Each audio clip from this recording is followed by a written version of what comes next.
చూడమ్మా, ఇప్పుడు మనం ఆడిటింగ్లో చెప్పుకోబోయేటువంటి టాపిక్ వచ్చి కంటిన్యూస్ ఆడిట్. మనకి టైప్స్ ఆఫ్ ఆడిట్లో on the basis of conduct of ఆడిట్లో ఫస్ట్గా చెప్పుకున్నది continuous audit. On the basis of conduct of ఆడిట్లో టైప్స్లో మొదటిగా చెప్పుకున్నది కంటిన్యూస్ ఆడిట్. దీనిని తెలుగులో మనం ఏమని చెప్తామంటే అవిచ్ఛిన్న ఆడిట్ అని చెప్తాం. ఇంగ్లీష్లోనే దీనికి మరొక పేరు ఏంటంటే రన్నింగ్ ఆడిట్. కంటిన్యూస్ ఆడిట్నే మరొక ఆడిట్గా ఏమని చెప్తామంటే రన్నింగ్ ఆడిట్ అని చెప్తాం. అవిచ్ఛిన్న ఆడిట్ అనగా ఆడిటర్ అవిచ్ఛిన్నంగా సందర్శిస్తాడు.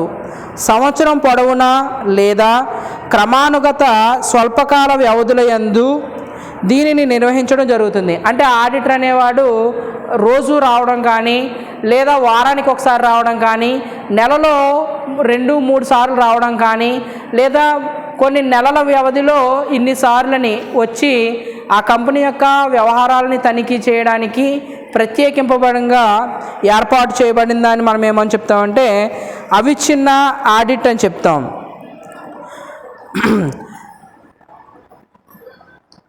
స్పైసర్ మరియు పెగ్లర్ ప్రకారం, అంటే స్పైసర్ మరియు పెగ్లర్ అనే వాళ్ళు డెఫినేషన్ ఇచ్చినటువంటి వాళ్ళు ఏం చెప్తున్నారు అంటే ఆర్థిక సంవత్సరం జరుగుతున్నప్పుడు సంవత్సరం పొడవునా ఖాతాలపై అవిచ్ఛిన్నంగా ఆడిటర్ యొక్క సిబ్బంది ఆక్రమించి ఉండడం కానీ లేదా నిర్ణీత వ్యవధులలో లేక మరొక విధంగా ఆడిటర్ హాజరై మధ్యకాలిక ఆడిట్ను నిర్వహిస్తూ ఉండడం కానీ చేస్తే అది అవిచ్ఛిన్న ఆడిట్ అవుతుంది.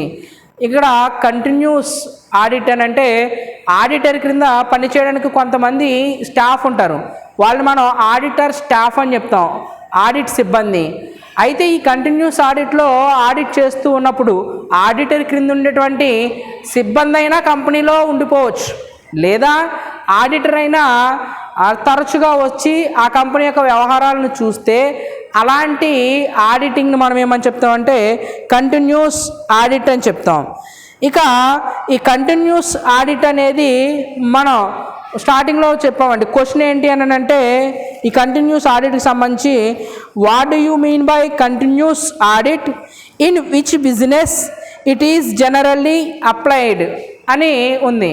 అంటే ఏ వ్యాపార సంస్థలు ఈ కంటిన్యూస్ ఆడిట్ని అనుసరిస్తాయి అంటే మనకి అప్లై చేసేటువంటి కంపెనీలు ఏ విధంగా ఉంటాయి, ఎవరు ఈ కంటిన్యూస్ ఆడిట్ని అప్లై చేస్తారు అని అంటే కొద్ది వ్యవధి తరువాత, అంటే నెల లేక 3 నెలల లోపు నియమిత కాలిక నివేదికలు అవసరమైన చోట్ల, అంటే ఎంట్రీ పీరియడ్ ఇక్కడ మనకి ఆడిటరు కొన్ని సందర్భాల్లో ఈ కంటిన్యూస్ ఆడిట్ని ఎప్పుడు చేస్తారనంటే కంపెనీ ప్రారంభించిన తర్వాత సడన్గా కంపెనీకి అవసరమైనటువంటి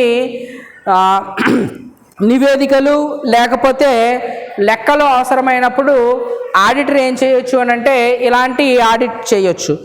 అలానే అంతర్గత తనిఖీ సంతృప్తికరంగా లేని చోట్ల, ఇక్కడ మనకి టైప్స్ ఆఫ్ ఆడిట్లోనే ఇంటర్నల్ ఆడిట్ అని ఒక ఆడిట్ గురించి మనం మాట్లాడాం.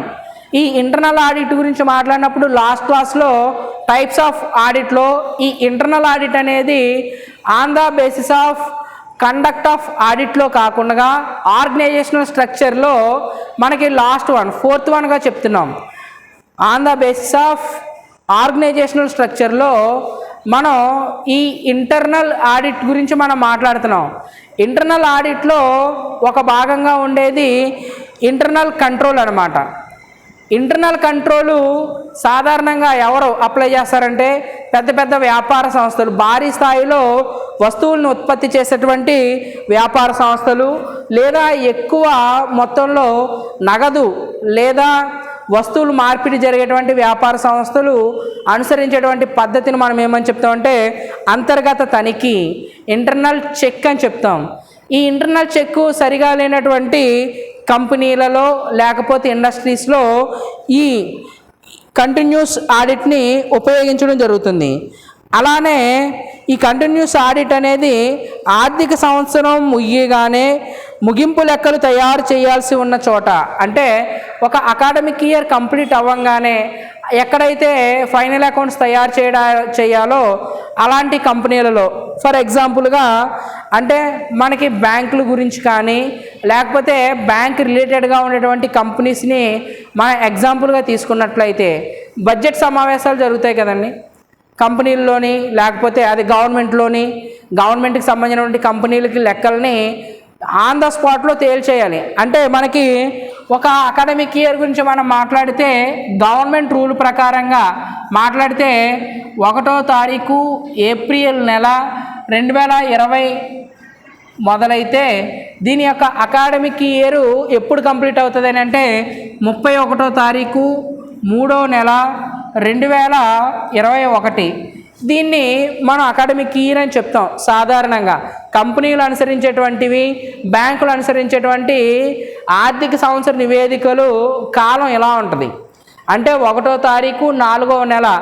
అంటే ఇక్కడ మనం సాధారణంగా ఎగ్జాంపుల్గా ఏం మాట్లాడతామంటే ఎగ్జాంపుల్స్కి ఎక్కువగా ఈజీగా అర్థం కావడానికి 1వ తారీఖు 1వ నెల 2020 కంపెనీని ప్రారంభించినట్లయితే దాని యొక్క ముగింపు లెక్కలు మనం ఎప్పుడు లెక్కిస్తాం 31వ తారీఖు 12వ నెల 2020న లెక్కిస్తామని చెప్తాం. మనం అకౌంటెన్సీలో ఎగ్జాంపుల్గా మనకందరికీ అర్థమయ్యే రీతిలో ఒక ఆర్థిక సంవత్సరం ఫైనాన్షియల్ అకాడమిక్ ఇయర్ అని అంటే ఇలా ఎగ్జాంపుల్గా తీసుకుంటాం. కానీ యాక్చువల్గా కంపెనీలన్నీ కూడా అనుసరించేటువంటి అకాడమిక్ ప్లానింగ్ ఇయర్ ఇదన్నమాట.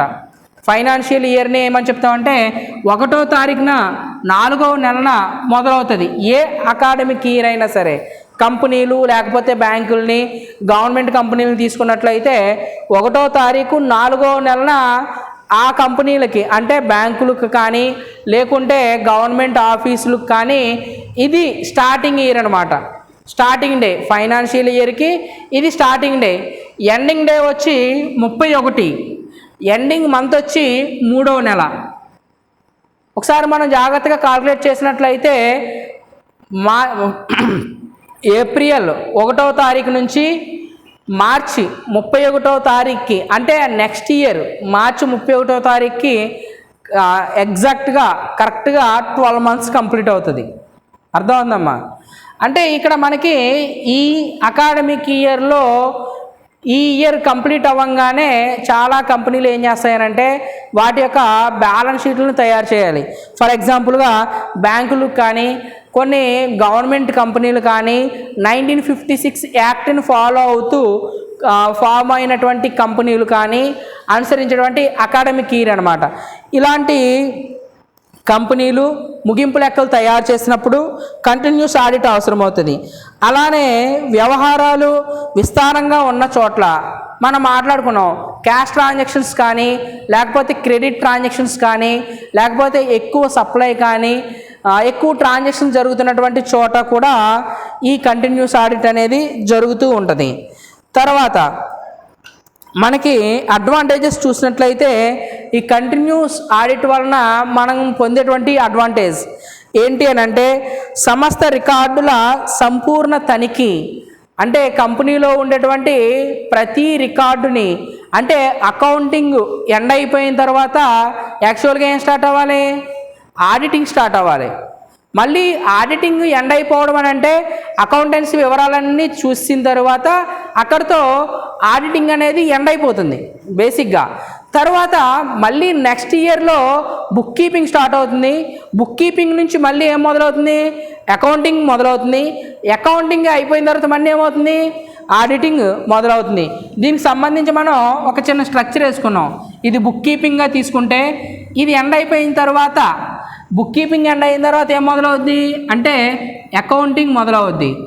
ఈ బుక్ కీపింగ్లో ఉన్నటువంటి అంశాలనే మనం ఏం చేస్తామంటే ఈ అకౌంటింగ్లో ఒక సిస్టమేటిక్ వేలో అకౌంటెన్సీ రూపంలో అంటే లెడ్జెస్లో కానీ లేకపోతే పర్సనల్ అకౌంట్లో కానీ లేకపోతే బ్యాలెన్స్ షీట్గా కానీ ప్రాఫిట్ అండ్ లాస్ అకౌంట్గా కానీ ట్రేడ్ అకౌంట్గా కానీ మనం ఏం చేస్తామంటే డివైడ్ చేసి ఇన్ఫర్మేషన్ని అకౌంటెన్సీలోకి కన్వర్ట్ చేస్తాం.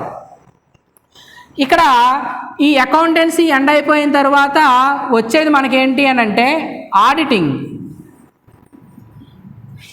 అంటే ఈ ఆడిటింగ్ ఏం చూస్తుంది? అనంటే ఈ అకౌంటెంట్ ఇచ్చినటువంటి వివరాలని సరిగా ఉన్నాయా లేదా, సక్రమంగా ఉన్నాయా లేదా అని ఆడిటర్ వెరిఫై చేస్తాడు. వేటిని వెరిఫై చేస్తాడు అనంటే ఇలా మనీ బ్యాక్ అనమాట. అకౌంటెంట్ ఇచ్చినటువంటి ఇన్ఫర్మేషన్ని ఇన్వెస్టిగేషన్ చేసేవాడిని మనం ఏమని చెప్తామంటే ఆడిటర్ అని చెప్తాం. అర్థమవుతుందా? ఇక్కడ అకౌంటింగ్ లేదా అకౌంటెంటు ఏ ఇన్ఫర్మేషన్ ఆధారంగా చేసుకుని తను లెక్కలు లెక్కిస్తాడు అనంటే బుక్ కీపింగ్ ఇచ్చినటువంటి ఇన్ఫర్మేషన్ ఆధారంగా చేసుకుని అకౌంటెంటు అకౌంట్స్ తయారు చేస్తాడు. మళ్ళీ ఫస్ట్ నుంచి మనం జాగ్రత్తగా మాట్లాడితే బుక్ కీపింగ్లో ఉన్నటువంటి ఇన్ఫర్మేషన్ ఆధారంగా చేసుకుని అకౌంట్స్ నిర్మించబడతాయి. ఈ అకౌంటెంట్ చేసినటువంటి విలువలు ఖచ్చితంగా ఉన్నాయా లేదా అని నిరూపించేవాడు ఆడిటర్. ఇక ఇక్కడితో ఎండ్ అనమాట. ఈ ఆడిటరు ఏ విషయాలను చూస్తాడు అనంటే ఇలా అకౌంటెంట్ ఇచ్చినటువంటి ఇన్ఫర్మేషన్ని చూడొచ్చు.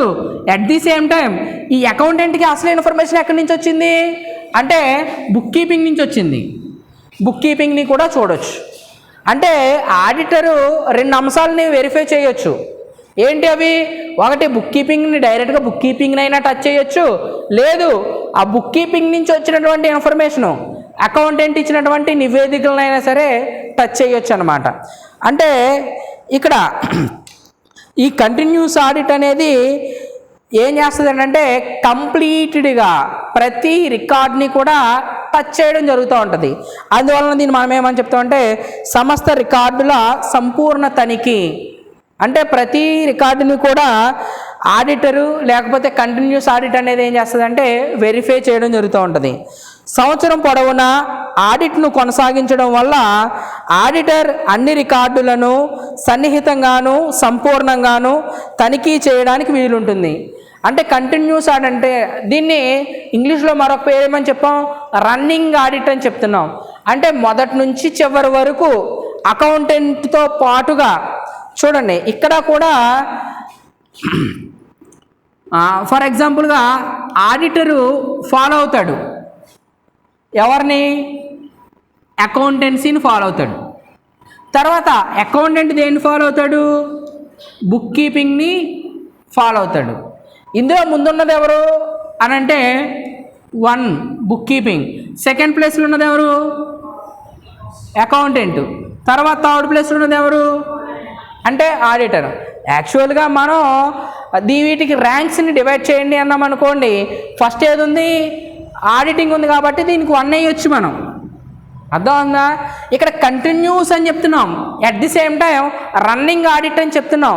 రన్నింగ్ ఆడిట్ అని అంటే రన్ చేస్తుంది ఆడిట్, పరిగెడుతుంది. దేని వెనక పరిగెడుతుంది? అకౌంటింగ్ వెనక పరిగెడుతుంది.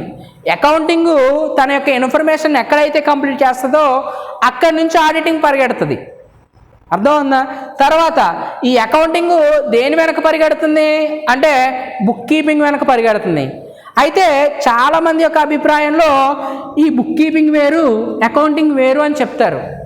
కానీ యాక్చువల్గా అకౌంటింగ్ నాలెడ్జ్ ప్రకారంగా book keeping is the one of the part in accounting అనమాట. అంటే బుక్ కీపింగ్ అనేది అకౌంటెన్సీలో ఒక భాగం. బుక్ కీపింగ్లో ఫస్ట్ జస్ట్ ఐడెంటిఫికేషన్ కోసం చాలా నంబర్ ఆఫ్ ట్రాన్సాక్షన్స్ జరుగుతాయి కాబట్టి ఆ ట్రాన్సాక్షన్స్ మనం మర్చిపోకుండా ఉండడానికి గుర్తుపెట్టుకోవడం కోసం అనుసరించేటువంటి ఒక పద్ధతిని మనం ఏమని చెప్తాం అంటే బుక్ కీపింగ్ అని చెప్తాం. ఈ బుక్ కీపింగ్ అనేది అకౌంటింగ్లో ఒక భాగం. అంటే ఇక్కడ ఆడిటింగ్ అనేది దేని వెనక పరిగెడుతుంది అంటే అకౌంటింగ్ వెనకాల పరిగెడుతుంది. అంటే అకౌంటెన్సీ తయారు చేసిన ప్రతి రికార్డుని ఆడిటింగ్ ఏం చేస్తుంది అంటే డీటెయిల్డ్గా చూడడం జరుగుతూ ఉంటుంది.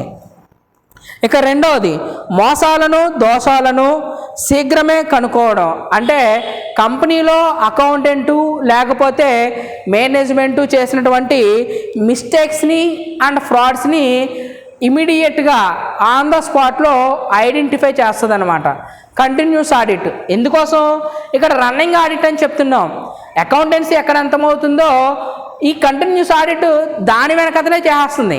ఫర్ ఎగ్జాంపుల్గా అకౌంటెంటు 1 మంత్కి లేకపోతే 1 వీక్కి సంబంధించినటువంటి డేటా అంతటిని ప్రిపేర్ చేశాడండి. అకౌంటెంట్ 1 వీక్లో జరిగినటువంటి టోటల్ ట్రాన్సాక్షన్స్ని ఒక అకౌంట్గా లేకపోతే ఒక రికార్డుగా ఫైల్ చేశాడు. ఈ అకౌంటెంట్ ఫైల్ చేసినటువంటి ఈ ఇన్ఫర్మేషన్ని ఆడిటర్ వచ్చి అదే వీక్లో లాస్ట్ రోజున లేకపోతే లాస్ట్ 1 అవర్లో ఏం చేయొచ్చు అంటే ఆడిట్ చేసేయచ్చు. అంటే అకౌంటెంటు ఒక ఇన్ఫర్మేషన్ తయారు చేయడానికి 7 డేస్ పడుతుంది. అయితే ఆడిటరు ఆ 7 డేస్ ఇన్ఫర్మేషన్ను చెక్ చేయడానికి 7 మినిట్స్ సరిపోవచ్చు. అర్థమవుతుందండి? అంటే ఇక్కడ ఆడిటర్ అనేవాడు ఏం చేస్తాడనంటే ఒక నెలలో జరిగినది లేకపోతే ఒక వారంలో జరిగింది లేదా 3 నెలల్లో జరిగిన ఇన్ఫర్మేషన్ని కొద్ది టైంలో ఏం చేసేయచ్చు అంటే ఐడెంటిఫై చేసేయచ్చు. ఆన్ ద స్పాట్లో ఐడెంటిఫై చేసేయడం వలన ఏమవుతుందంటే కంపెనీలో ఎలాంటి మోసాలు కానీ అంటే మిస్టేక్స్ కానీ ఫ్రాడ్స్ కానీ జరగకుండా ఉండడానికి ఇదొక మంచి వే అని చెప్పొచ్చు అనమాట కంటిన్యూస్ ఆడిట్ అనేది. తర్వాత ఖాతాలను త్వరగా నివేదించడం అంటే అకౌంటెంట్స్ని ఇమీడియట్గా సెటిల్ చేసేయడం అనమాట. మనం చెప్తున్నాం అకౌంటెంట్కి సరైన నాలెడ్జ్ ఉండాలా అని అంటే ఉండాల్సిన అవసరం లేదని చెప్తున్నాం. అకౌంట్స్ తయారు చేయడానికి బెస్ట్ నాలెడ్జ్ అంటే మంచి ఎడ్యుకేషన్ క్వాలిఫికేషన్ కానీ నాలెడ్జ్ కానీ అవసరం అంటే ఉండొచ్చు ఉండకపోవచ్చు. తనకి మినిమం అకౌంటెన్సీ ప్రిన్సిపల్స్ కానీ అకౌంట్స్ రూల్స్ కానీ తెలిస్తే చాలు అకౌంటెంట్కి. మీకు ఒక ఎగ్జాంపుల్ మనం చెప్పుకున్నామండి. చూడండి ఇక్కడ ఖాతాలను త్వరగా నివేదించడం అంటే అకౌంటెన్సీని ఆన్ ద స్పాట్లో సెటిల్మెంట్ చేసేయడం. అకౌంటెంట్ చేసింది ఏదైనా సరే అది ఖచ్చితమా కాదా అనేది కంటిన్యూస్ ఆడిట్. అంటే ఈ కంటిన్యూస్ ఆడిట్లో స్టార్టింగ్లో మాట్లాడుకున్నాం. అయితే నేరుగా ఆడిటర్ అయినా కంపెనీని విజిట్ చేయొచ్చు లేకపోతే ఆడిటర్ సిబ్బంది అయినా సరే కంపెనీని విజిట్ చేయొచ్చు. ఇప్పుడు ఆడిటర్ దగ్గర పనిచేసే ఆడిట్ సిబ్బంది అయినా లేకపోతే ఆడిటర్ అయినా ఆ ఒక వారంలో లేదా ఒక నెలలో జరిగినటువంటి వ్యవహారాలన్నింటినీ కూడా ఆ టైంలోనే సెటిల్ చేసి ఖచ్చితాన్ని అర్థమవుందా అంటే నిజాన్ని వాళ్ళు తెలియపరచవచ్చు. సరైన ప్రణాళిక పర్ఫెక్ట్ ప్లానింగ్ అని చెప్తాం. అంటే కంటిన్యూస్ ఆడిట్ చేయడం వలన కంపెనీలో సరైన ప్రణాళికలను వేసుకోవడానికి అవకాశం ఉంటుంది. ఎలా అనంటే కంపెనీలో ఏదైనా పొరపాటు వచ్చిందనుకోండి లేదా కంపెనీ ముందుగానే డిజైన్ చేసినటువంటి ప్లానింగ్లో ఏమైనా ఫెయిల్యూర్స్ వచ్చినాయి అనుకోండి ఈ కంటిన్యూస్ ఆడిట్ వలన ఆ ప్లాన్ని చేంజ్ చేసుకుని పర్ఫెక్ట్ ప్లాన్ని ప్రిపేర్ చేసుకోవడానికి అవకాశం ఉంటుంది. తర్వాత మధ్యకాలిక ఖాతాల తయారీ ఇంటర్మ్ అకౌంటెంట్స్ మాట ఇంటర్నల్ ఆర్ ఇంటర్మ్ అకౌంట్స్ దీని గురించి మనం మాట్లాడినప్పుడు మధ్యకాలిక 2 ముగింపు సంవత్సరాలకి మధ్యలో అర్థమవుందా అంటే సాధారణంగా ఫైనల్ అకౌంట్స్ ఎప్పుడు తయారు చేస్తాం మనం పార్ట్నర్షిప్ అకౌంట్ గురించి మనం మాట్లాడామనుకోండి పార్ట్నర్షిప్లో న్యూ పార్ట్నరు రావచ్చు ఉన్నటువంటి పార్ట్నరు వెళ్ళిపోవచ్చు.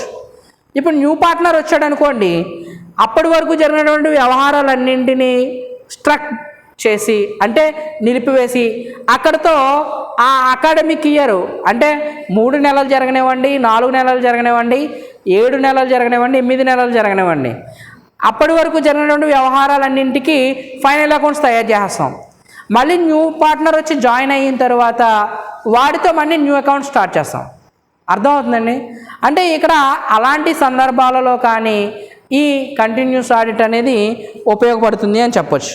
తర్వాత తాజా ఖాతాలు గణక సిబ్బంది సామర్థ్యం పెరుగుతుంది. వీరి పని నవ్యతోతను దోషరహితంగాను ఉంటుంది. అంటే ఎలా అనంటే ఇక్కడ కంటిన్యూస్ ఆడిట్లో ఆడిటర్ కానీ ఆడిట్ సిబ్బంది కానీ నిత్యం పని చేయడం వలన ఈ ఆ కంపెనీలో పనిచేసేటువంటి అకౌంటెంట్లు ఎలాంటి తప్పులు చేయకుండా రోజు కొత్తగా అంటే ఖచ్చితంగా ఆలోచించి ఖాతాలను తయారు చేయడం జరుగుతుంది. మెరుగుదలకు సలహాలు ఇవ్వడం కంటిన్యూస్ ఆడిటరు లేకపోతే అంటే చేయడం వలన ఆడిటరు లేదా ఆడిటర్ సిబ్బంది కంపెనీ యొక్క వ్యవహారాలని లేదా కంపెనీని ఏ విధంగా డెవలప్ చేయాలి, ఏ విధంగా మంచి పొజిషన్లోకి రావాలి అనేటువంటి అవసరమైన సలహాలను కూడా ఈ కంటిన్యూస్ ఆడిట్ వలన పొందొచ్చు. తర్వాత నైతిక తనిఖీ. ఆడిట్ జరుగుతున్నప్పుడు ఆడిటర్ ఆకస్మికంగా దర్శించి తనిఖీ చేస్తున్నందున అది నేర చింతన గల సిబ్బంది యొక్క మోసాలు దోషాలపై నైతిక తనిఖీ కలిగిస్తుంది. అంటే సాధారణంగా కంపెనీలో ఉండేటువంటి ఖాతాలను తయారు చేసేటువంటి అకౌంటెంట్లు లేదా సిబ్బంది కొన్ని సందర్భాల్లో కొన్ని తప్పుల్ని చేయొచ్చు, అనుకోకుండా కానీ ఉద్దేశపూర్వకంగా కానీ.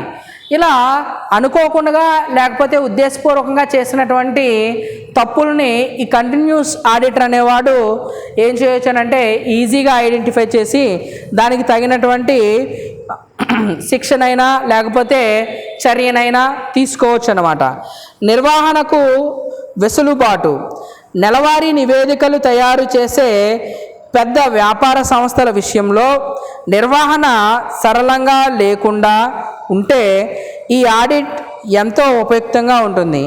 అంటే పెద్ద వ్యాపార సంస్థల్లో వారానికి కానీ నెలకి కానీ ఖాతాలు, అంటే ఈ నెలలో జరిగినటువంటి వ్యవహారాల వలన ఇంత లాభం వచ్చింది, ఇంత నష్టం వచ్చింది, ఈ నెలలో ఇంత సరుకు తెచ్చాం, ఇంత సరుకు అయ్యింది, ఇంత సరుకు ఉంది అనేటువంటి విషయాల్ని తెలుసుకోవాలనుకునేటువంటి పెద్ద వ్యాపార సంస్థలు లేదా నిర్వహణ లోపం, మేనేజ్మెంట్లో ఫెయిల్యూర్స్ ఉండేటువంటి కంపెనీలు కూడా ఈ కంటిన్యూస్ ఆడిట్ని ఫాలో అవడం వలన గుడ్ రిజల్ట్ని పొందొచ్చు.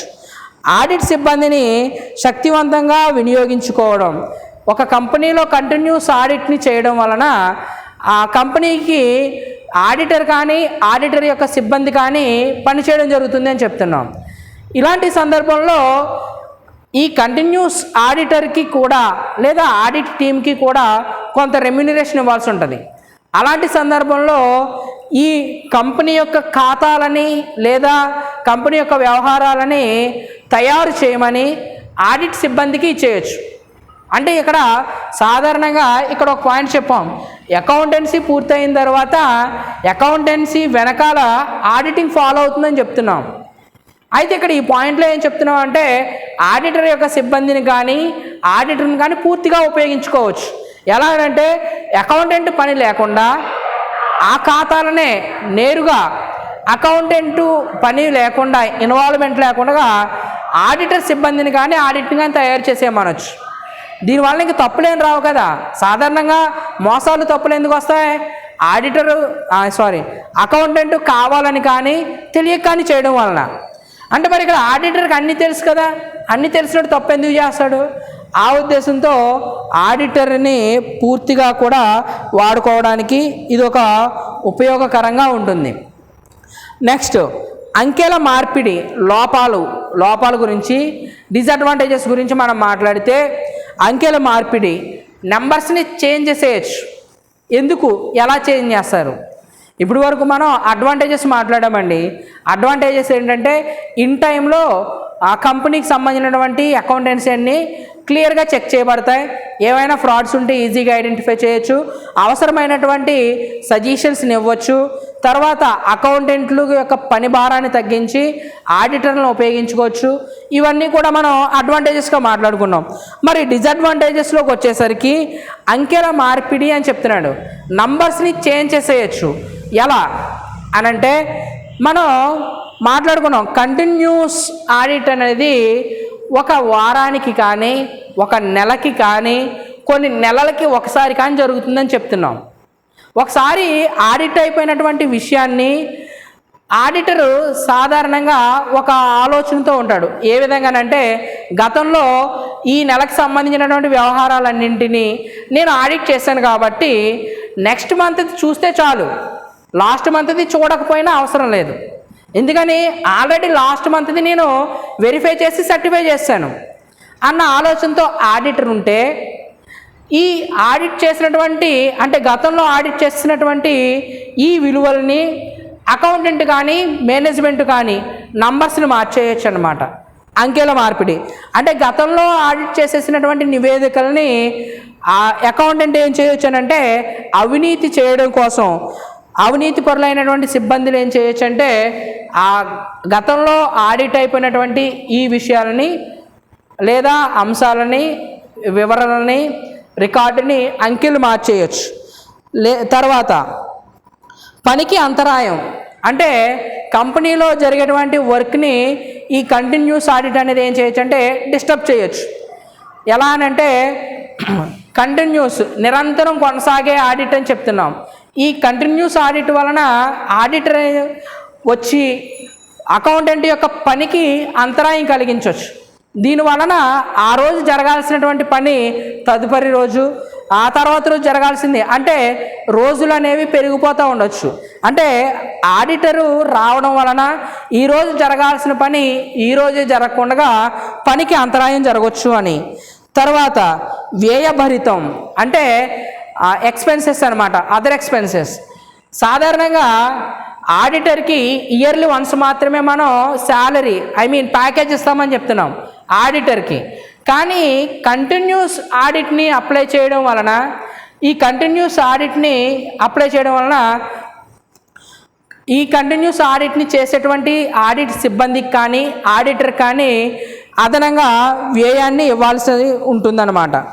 ఇలా అకౌంటెన్సీకి కంటిన్యూస్ ఆడిట్కి సంబంధించి అడ్వాంటేజెస్ని డిసడ్వాంటేజెస్ని మనం తెలుసుకోవడం జరిగింది.